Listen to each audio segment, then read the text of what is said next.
Bonjour et bienvenue dans Espérance, le podcast qui donne confiance en l'avenir. Je m'appelle Marion et j'ai créé ce podcast pour donner de l'élan à un combat qui me tient à cœur, le combat contre la résignation. Chaque jour, j'entends des personnes dire que c'est trop tard, que c'est foutu, qu'il faut ouvrir les yeux et arrêter d'espérer.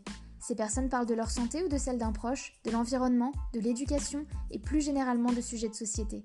Grâce à ce podcast, je compte bien vous montrer qu'il existe bel et bien des solutions grâce à des gens incroyables et engagés qui contribuent à changer le monde en mieux. Si ce podcast vous plaît, n'hésitez pas à le partager ou à me le dire ici ou sur mon compte Instagram marion.journée. Je serai ravie d'avoir vos retours.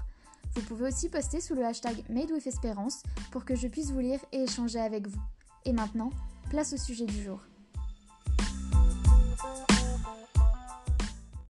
Bonjour à tous, je suis ravie de vous retrouver pour ce nouvel épisode d'Espérance qui est un petit peu différent des précédents puisqu'aujourd'hui je reçois non pas une mais deux personnes, Jeanne et Joseph, qui ont respectivement 16 et 14 ans. Oui, alors les jeunes ont beaucoup à nous apprendre, vous allez le voir. Franchement, j'étais limite intimidée quand je réalisais l'interview, beaucoup plus que quand j'étais avec Mathieu la semaine dernière, qui était beaucoup plus âgé que moi.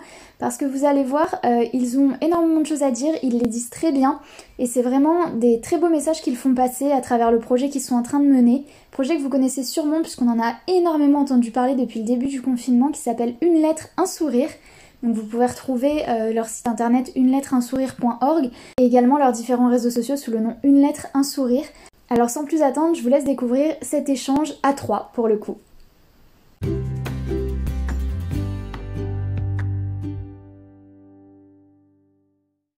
Bonjour Jeanne, bonjour Joseph et merci d'être avec moi pour ce nouvel épisode d'Espérance. Je suis vraiment contente de vous avoir tous les deux pour que vous nous racontiez un peu l'histoire de cette superbe initiative Une lettre, un sourire qui a été lancée. Donc déjà, je vais vous demander chacun votre tour de vous présenter à nos auditeurs. Je m'appelle Joseph, j'ai 14 ans, je suis en troisième à Lille. Moi, je m'appelle Jeanne, j'ai 16 ans et je suis en seconde à Lille aussi. Super. Alors, est-ce que vous pouvez nous raconter, parce que vous êtes jeune, donc je pense que les auditeurs qui connaissent pas se disent « Wow, c'est des jeunes qui lancent une entreprise comme ça, c'est super ». Donc, est-ce que vous pouvez raconter, parce que c'est une histoire de famille, comment s'est créée en fait l'initiative Une lettre, un sourire, de quoi c'est parti? Du coup, c'était un soir, notre père qui travaille dans les maisons, dans la Fondation Partage et Vue, dans les maisons de retraite, est un soir revenu et il nous a dit que, avec des mots très alarmants, que les personnes âgées souffraient énormément du confinement. Et du coup, on s'était dit qu'il fallait qu'on fasse quelque chose parce qu'on avait du temps, on avait tout ce qu'il fallait. Et du coup, on a commencé à lancer ce projet au fur et à mesure avec nos cousins. Alors, avec vos cousins, c'est-à-dire, vous pouvez un peu nous en dire plus au niveau de qui vous êtes justement, parce que vous êtes une grande famille. En fait, avec nos cousins, on est vraiment une bande de cousins comme n'importe qui. Enfin, ça aurait pu être n'importe qui dans le monde. Et ils sont un peu réparpillés dans dans toute l'Europe. On a à La Haye aux Pays-Bas, en France, à Lausanne en Suisse. Et voilà, j'ai une cousine qui passait le confinement avec nous aussi à Lille.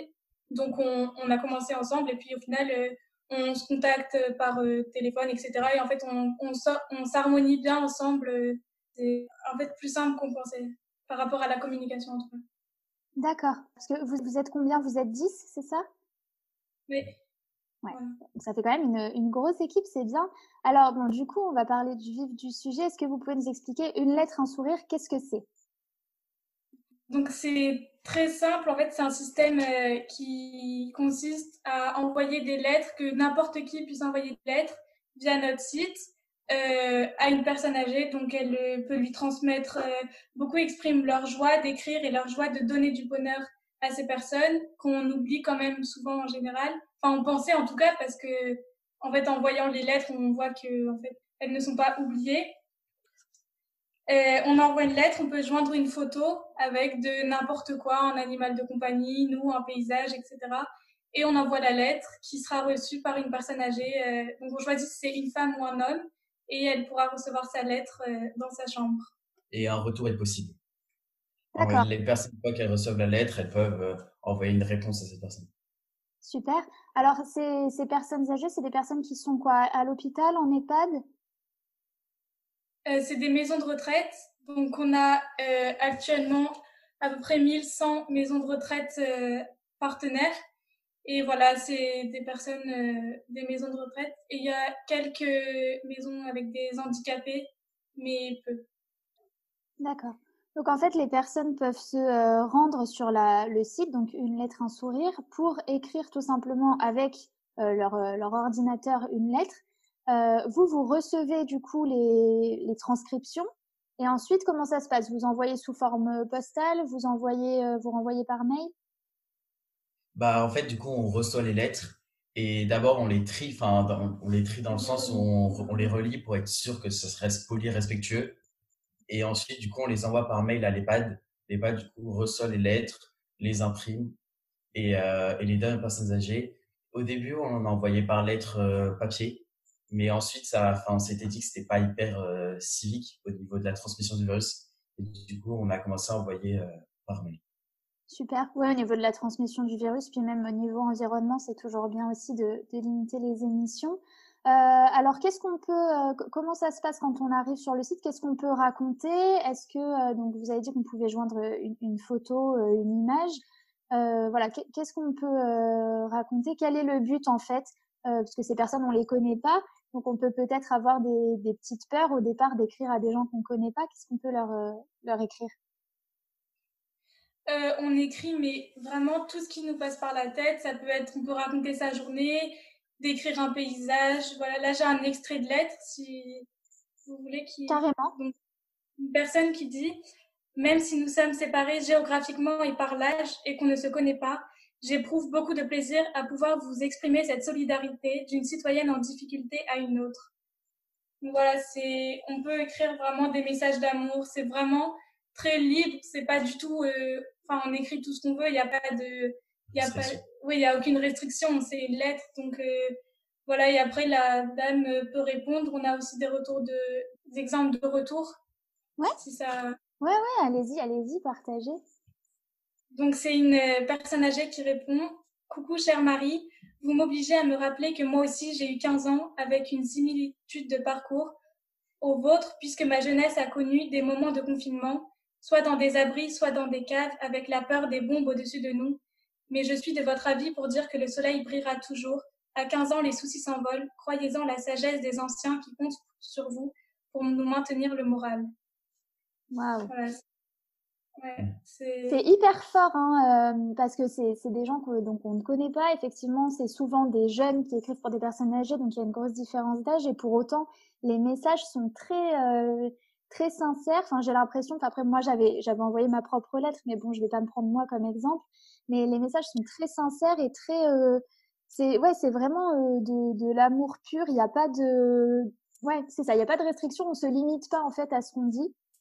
C'est peut-être aussi parce qu'il y a un petit aspect de confidentialité. J'avais vu, il me semblait que les lettres étaient imprimées dans une certaine police. Oui, c'est une police qui est faite exprès pour les malvoyants, parce que les personnes âgées, souvent, au fur et à mesure de l'âge, commencent à perdre la vue. Et du coup, on a mis cette police, on a vu cette police, du coup, on s'est dit qu'on pouvait la mettre et que ça pouvait aider. Ouais, c'est la police EIDO pour les malvoyants. Super. Non, mais c'est génial d'avoir pensé à ça. Et du coup, au niveau on va reprendre un peu du début, mais quand vous avez créé le site, comment ça s'est passé? Vous avez contacté les maisons de retraite? Comment en fait vous avez démarré? Bah, en fait, déjà, notre père, du coup, il travaille à la Fondation Partage et Vie. Du coup, il a fait diffuser l'info dans sa fondation. Et du coup, on a eu au début des EHPAD de cette fondation. Et ensuite, au fur et à mesure, grâce aux réseaux sociaux, grâce aux médias, tout ça, ça s'est développé. Et maintenant, du coup, on a Voilà, parce 25 que pays. sur le site, c'est possible d'inscrire, enfin, on peut envoyer sa lettre et aussi inscrire son EHPAD. Donc, les maisons de retraite aussi enfin, inscrivent leur EHPAD sur le site. C'est simple et enfin, comme ça, elles peuvent recevoir aussi des lettres pour leurs résidents. Génial. Oui, parce que je suis passée un peu sur votre compte Instagram, vous avez presque 15 000 personnes, il me semble, donc c'est allé très très vite. Bah ouais, là, actuellement, on est à 17 000, dans les alentours de Ah, 17 000, du coup. Ouais. j'avais un peu de retard alors. Non, mais c'est super de voir qu'il y a des jeunes comme ça. Vous pouvez nous en dire un peu plus au niveau de vous 10, donc vous avez 14 et 16 ans. Ça va de quel âge à quel âge l'ensemble des cousins? Ça va, du coup, bah, je suis plus petit avec j'ai un contemporain, du coup, dans l'autre famille qui a 14 ans. et ça va jusqu'à 22, 23 ans, Ouais, 23 ans à quelque peu chose comme près. ça. Ah, c'est Et du vraiment coup, que des jeunes. ouais, et Ouais, du coup, c'est ça. c'est réparti. Enfin, il y en a de partout, du coup, comme elle disait. Il y en a à Paris, La Haye, Lille, Montréal, Lausanne. Enfin, c'est vraiment Mm. éparpillé. Et au niveau des EHPAD et des maisons de retraite, c'est que des Françaises ou là aussi, du coup, ça s'est diversifié dans les différents pays? Il y en a actuellement, du coup, dans 5 pays. Du coup, il y a France, Canada, Suisse et Luxembourg et Belgique. Mais ça reste les parties francophones. Par exemple, la Suisse, ça va être la Suisse francophone ou ça va être le Québec pour le Canada. Et on essaye de aussi, enfin, s'épandre le plus. Là, on essaye avec l'Allemagne. Enfin, on est en train de voir pour le passer en Allemagne et d'avoir de plus en plus enfin, d'EHPAD et de personnes qui puissent envoyer leurs lettres. Agrandir notre cercle d'action. Génial. J'ai vu aussi que vous partagiez sur Instagram, notamment, j'ai vu des vidéos des personnes justement qui recevaient les lettres, donc ces personnes âgées qui lisent les lettres. Est-ce que vous avez eu des retours personnels? Qu'est-ce qu'elles vous disent en fait, ces personnes qui profitent de ce que vous avez créé? Bah, les personnes âgées sont extrêmement touchées de voir ce que, enfin, ils trouvent que c'est fantastique, enfin, ça les touche profondément de voir qu'une personne qu'ils connaissent pas leur dit je pense à vous, même si on se connaît pas, ça me fait énormément plaisir de vous écrire, machin. Et les personnes âgées voulaient énormément répondre aux personnes qui écrivent. Du coup, au début, il n'y avait pas ce système de correspondance. Du coup, on l'a installé. Et vraiment, il y a un désir que la relation perdure dans le temps et de connaître la personne plus personnellement, en fait. Ouais, des deux côtés, ils veulent avoir enfin, pour avoir une communication entre eux. Ouais. Est-ce que c'est, enfin, j'imagine que oui, mais je pose quand même la question. C'est quelque chose que que vous envisagez de faire perdurer après cette situation d'urgence du Covid-19? Enfin, à la base, en fait, on pensait pas avoir autant que ça explose comme ça, mais bien sûr, nous on aimerait beaucoup que ça continue parce que l'isolement des personnes âgées, ça sera encore d'actualité. Mais bien sûr, après le confinement, nous on sera encore à nos activités. Enfin, on va retourner à nos activités. Donc c'est pour ça qu'on cherche là actuellement des subventions pour pouvoir trouver des personnes qui pourraient être à 100% sur ce projet et le permettre, enfin lui permettre d'être qui dure le plus longtemps possible et que ça s'arrête pas à la fin du confinement comme on pouvait l'imaginer. Est-ce qu'il y a quelque chose que nous, enfin que les auditeurs, on peut faire pour vous aider dans ce parcours vers les subventions, ou est-ce que c'est purement des dossiers que vous déposez? Bah, il y a une cagnotte qui est disponible en ligne, mais après, enfin, on a déjà, parce que la cagnotte, elle sert pour rembourser les frais d'impression des EHPAD. Mais voilà. D'accord, bah, je mettrai le lien dans la description du podcast. Non, mais c'est bien d'en parler parce que même si ça rembourse et que oui, parce que j'ai vu qu'on pouvait faire des dons, mais au-delà de ça, si ça peut vous aider à faire perdurer le projet, je suis certaine que tout le monde sera ravi de pouvoir contribuer à ça. Alors donc, on a dit vous êtes tous dans une tranche d'âge qui est hyper jeune. Je me sens très vieille parce que je suis même plus vieille que le plus vieux de, de vos cousins. Euh, c'est hyper intéressant parce que ça montre justement l'envie de la jeune génération d'avoir un vrai impact et les valeurs qui sont transmises. Vous, dans votre avant ce projet-là, dans votre quotidien, on va dire plus classique, est-ce que vous avez l'impression de porter des valeurs qui sont peut-être plus fortes ou différentes de, je sais pas, vos parents, vos profs, enfin des personnes plus âgées, que ça soit au niveau environnemental, au niveau social. Est-ce que vous ressentez une différence dans votre génération par rapport aux autres? Bah, déjà, enfin, notre génération, on est la génération qui s'est un peu plus intéressée pour l'environnement avec la génération d'avant.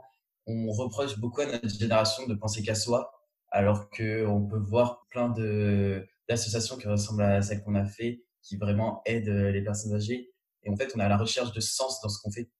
Mais même si enfin, nous, on a créé ce projet, mais en fait, on voit dans les lettres qu'on reçoit qu'en fait, enfin, c'est vraiment toutes les générations qui envoient des lettres. Il y a des grands-mères qui envoient, il y a des grands-parents qui envoient des lettres, des enfants qui envoient avec leurs parents. Ça va vraiment de tous les âges. Mais donc, en fait, on peut voir que même si on peut reprocher à notre génération de pas être hyper en communication avec les personnes âgées, qu'en fait, c'est pas vrai, quoi. là, en fait, nous, on donne la possibilité à tout le monde d'envoyer une lettre très simplement et on voit que tout le monde le fait, en fait. C'est pas du tout... Sans distinction d'âge. Ouais. C'est beau ce que vous dites justement parce que ça montre que la solidarité, c'est quelque chose qui n'a pas d'âge, qui est vraiment universel. Donc, c'est un super beau message que vous passez. Autre chose qu'on n'a pas évoqué, parce que c'est ça voilà, que tu venais de dire où j'ai tilté, vous êtes sous une forme d'association, vous n'êtes pas une forme d'entreprise. Non, c'est une association, oui. C'est officiel, enfin, c'est déposé. Ok, super, c'est bien.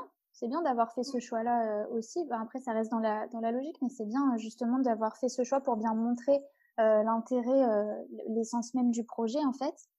Qu'est-ce que vous, c'est une expérience qui est toute jeune, puisque là, ça date d'il y a quelques semaines, quelques mois, mais vous, qu'est-ce que vous en retirez déjà comme enseignement? Enfin, qu'est-ce que vous allez retenir de cette expérience? Bah déjà, en fait, ça nous a permis déjà au niveau humain de découvrir le monde des personnes âgées, du coup, qu'on vit trop simplement et trop rapidement. Et du coup, ça nous a permis de redécouvrir ce monde et de le mettre en avant, en fait, pour permettre de recréer ce lien intergénérationnel. Et aussi au niveau professionnel, enfin pas professionnel, mais voilà, ça nous a permis aussi de voir comment monter un projet, de toujours, enfin voilà, toujours continuer. Et on a aussi appris enfin, en fait, on travaille avec nos cousins, du coup, et c'est une relation complètement différente qu'on avait, et c'est hyper intéressant de faire ça. Et, et on voulait, enfin, en fait, nous, on a fait un site hyper simplement, on n'est pas du tout une famille, enfin, on est tous des étudiants et on n'a aucune enfin, on n'a pas trop de compétences vraiment professionnelles.